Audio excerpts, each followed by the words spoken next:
Shalom dan salam sejahtera kepada kita semua. Pada pagi ini saya ingin membawa kita di dalam suatu penghayatan tentang arti Paskah bagi kita orang percaya. Kita tahu bahwa kematian Yesus dan juga kebangkitannya itu membawa satu makna yang sangat besar dalam hidup kita sebagai orang percaya. Berarti iman yang ada pada kita itu adalah suatu iman yang benar, yang menghidupkan kita untuk hari-hari kita yang ke depan. Apa yang saya maksudkan adalah apapun yang kita lakukan dalam hidup kita sebagai orang percaya, semuanya itu bernilai, semua ada nilainya, semua tidak sia-sia. Bayangkan jika Yesus tidak lahir, tidak mati di atas kayu salib, ataupun tidak bangkit, pasti iman yang ada pada kita itu adalah sesuatu yang sia-sia. Dan mungkin saja hidup kita ini juga adalah hidup yang sia-sia. Nah, pagi ini saya membawa kita dalam satu perenungan firman Tuhan yang saya ambil di dalam Yohanes 3. Firman Tuhan ini saya akan bacakan untuk kita, dan kamu juga boleh lihat di dalam Alkitab masing-masing. Ayat 10, jawab Yesus, "Engkau adalah pengajar Israel, dan engkau tidak mengerti hal-hal itu.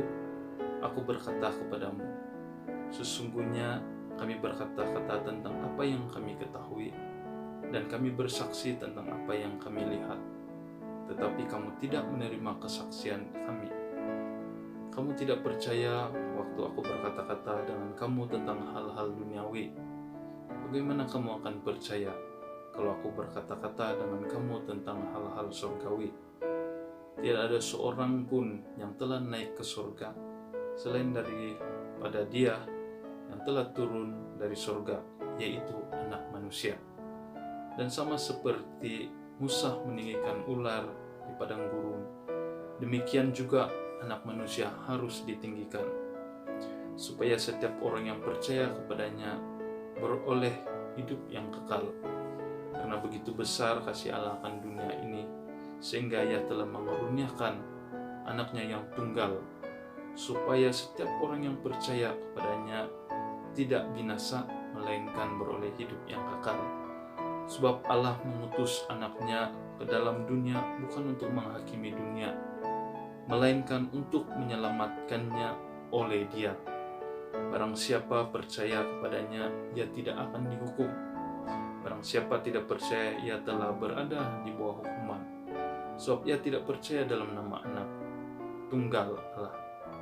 Dan inilah hukuman itu: terang telah datang ke dalam dunia, tapi manusia lebih menyukai kegelapan daripada terang, sebab perbuatan-perbuatan mereka jahat.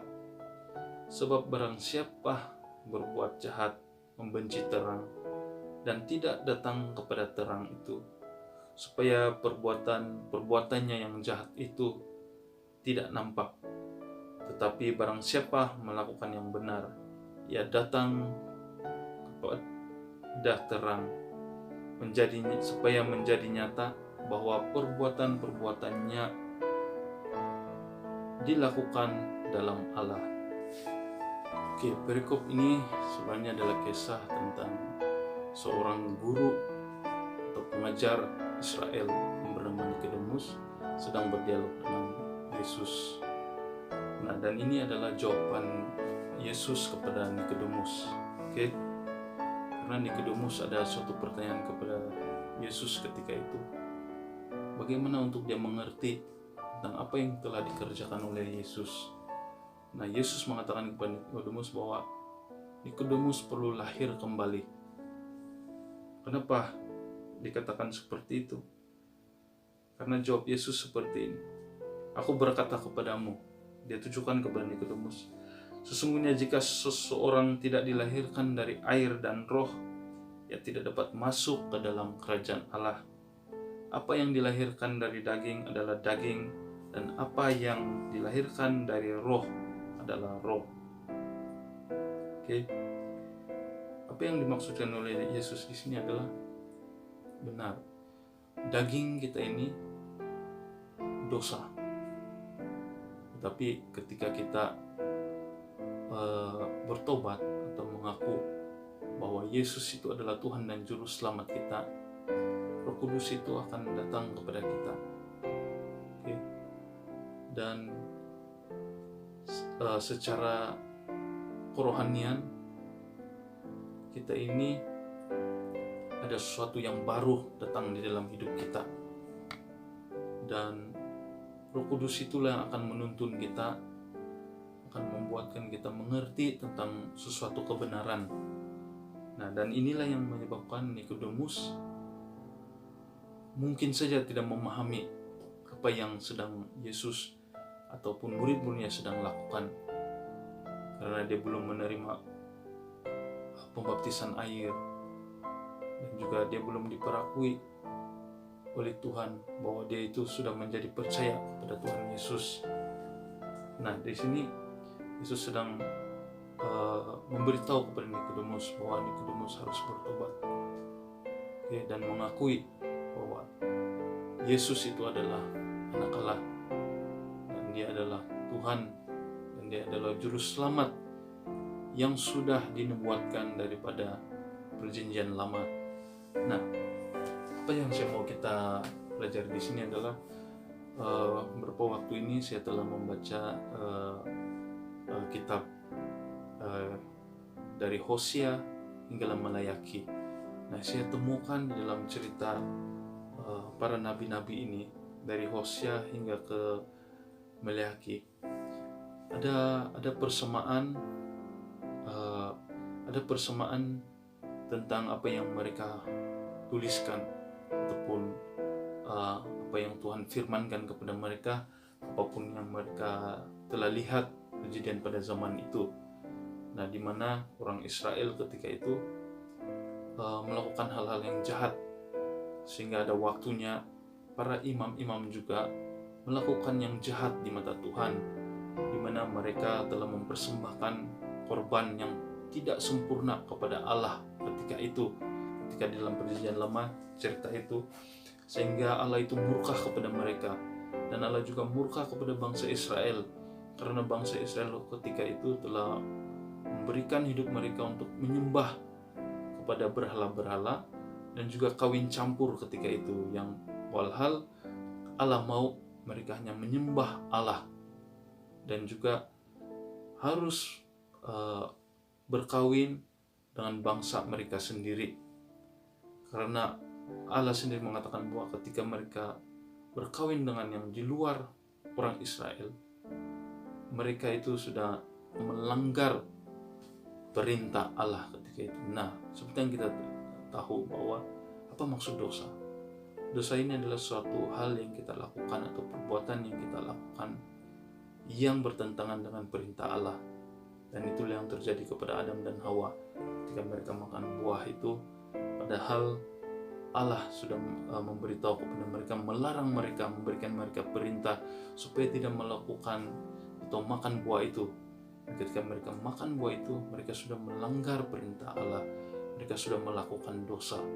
Nah, akibat daripada dosa itu, Adam dan Hawa telah hilang kemuliaan Tuhan, sehingga mereka sadar bahwa mereka telah melakukan suatu kesalahan besar ataupun kesalahan yang berat.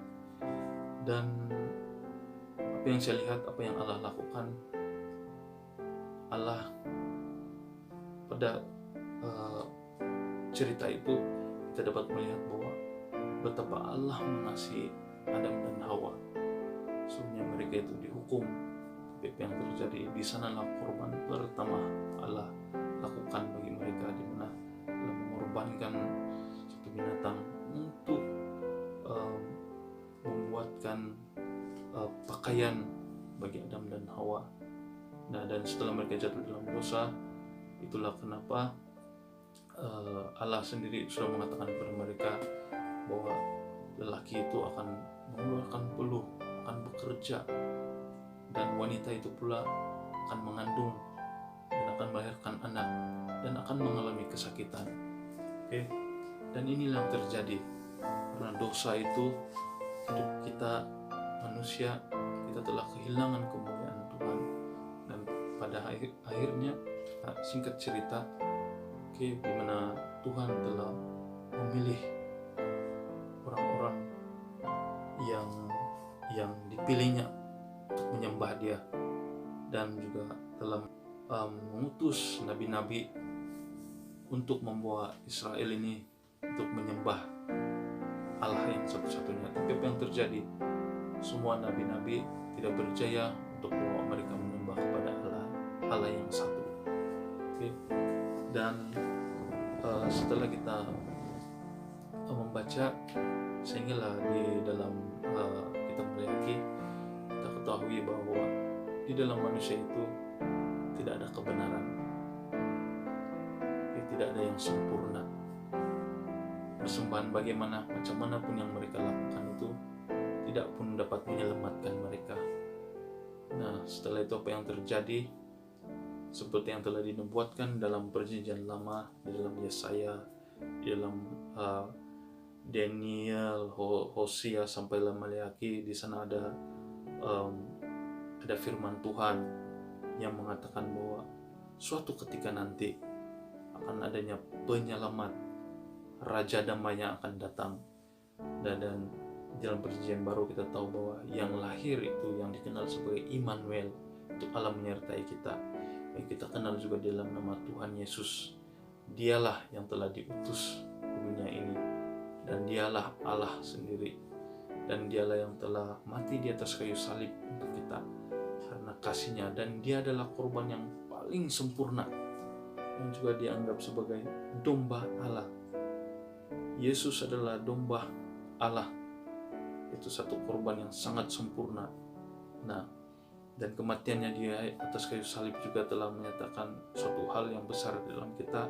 Jika kita baca dalam Injil Yohanes, dikatakan ketika Yesus di atas kayu salib, Dia katakan saat itu adalah sudah selesai. Nah, kita sangat bersyukur karena apa yang sudah dinubuatkan itu sebenarnya sudah selesai dengan sempurna, disempurnakan oleh Yesus di atas kayu salib, pengampunan yang sempurna bagi kita orang percaya. Oke, dan apa yang terjadi jika kita lihat balik sini, apa yang terjadi kepada orang yang percaya kepada Yesus? Oke, dikatakan di sini orang yang percaya itu dia tidak akan dihukum. Bayangkan, seharusnya kita ini yang dihukum di atas kayu salib karena dosa-dosa kita. Tapi oleh kematian Tuhan Yesus di atas kayu salib, kita itu diselamatkan. Orang yang percaya juga itu diselamatkan, bukan saja dihukum, tapi diselamatkan. Diselamatkan daripada maut kekal. Sehingga ketika kita percaya bahwa Tuhan Yesus adalah Tuhan dan Juru Selamat dalam hidup kita, kita sudah pun beroleh hidup yang kekal pada waktu kita menjadi percaya. Dan apa yang kita perlu lakukan sebagai orang percaya? Nah, dikatakan di sini di dalam ayat 21, tetapi barang siapa melakukan yang benar, ia datang kepada terang, supaya menjadi nyata bahwa perbuatan-perbuatannya dilakukan dalam Allah. Nah, apa yang dimaksudkan pekerjaan-pekerjaannya dilakukan dalam Allah? Oke. Dan apa yang dimaksudkan itu menurut penulis Injil Yohanes? Dikatakan pekerjaan benar itu bukan sekadar perbuatan baik yang lahir dari hati dan kehendak manusia, dan ianya juga bukan sekadar kerja amal atau kebajikan untuk membantu orang yang berada dalam kesusahan. Pekerjaan yang benar yang disebut di sini adalah pekerjaan yang lahir dari kepercayaan kepada Yesus, karena orang itu datang kepada terang itu, dan pekerjaannya bukan hasil usaha dan kekuatan manusia, melainkan dikerjakan di dalam Tuhan. Oke. perkataan dikerjakan di dalam Tuhan itu membawa maksud pekerjaan yang dikerjakan menurut kehendak Bapa dengan kuasa Roh Kudus yang membawa kemuliaan bagi nama Tuhan Yesus yang terdapat dalam Yohanes 17:4-5. Nah, dikatakan di sini orang yang percaya itu tidak dihukum, dan juga orang percaya itu diselamatkan, dan orang percaya itu akan melakukan pekerjaan-pekerjaan yang benar. Oke. Dan ini bukan karena kebaikan kita, tapi itulah karena kebenaran Allah yang ada di dalam kita.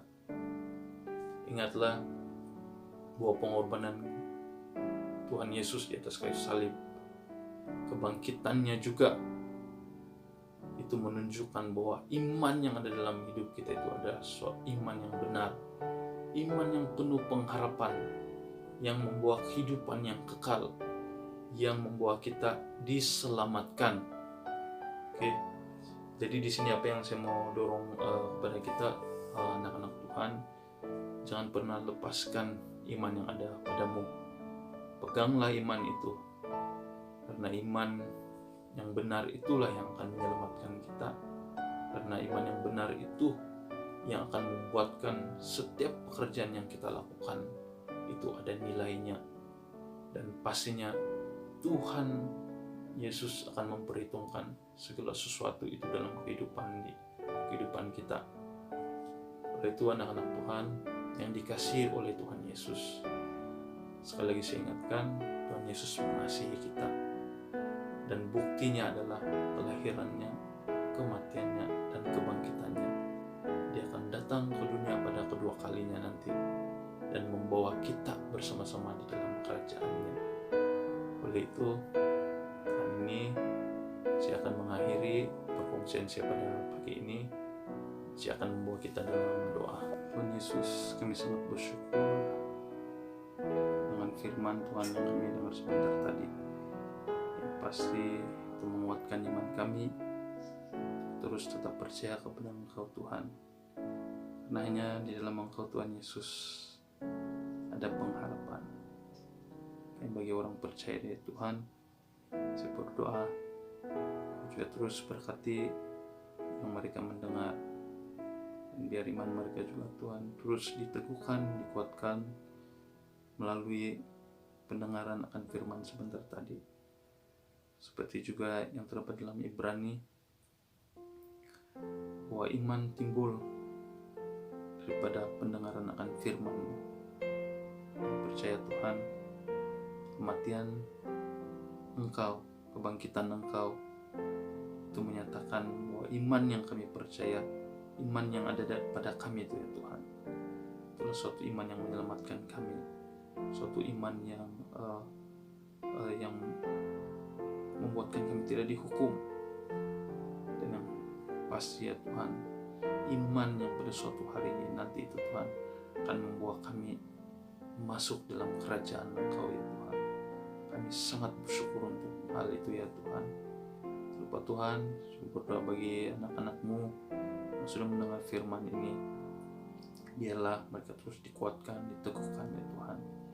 Juga saya berdoa ya Tuhan, bagi mereka yang mungkin belum percaya kepada Engkau Tuhan, saya berdoa di saat ini ya Tuhan, mereka juga mengakui bahwa Engkau adalah Tuhan dan Juru Selamat yang akan menyelamatkan mereka juga. Terima kasih Tuhan Yesus. Kami hanya minta ini hanya kepada Engkau, Tuhan kami yang hidup, yaitu Tuhan kami Yesus Kristus. Terima kasih Tuhan. Kami sambut berkat Engkau Tuhan, dan Engkau sudah sediakan bagi kami. Di dalam nama Tuhan Yesus Kristus dan Juru Selamat, kami sudah berdoa dan mengucap syukur. Amin.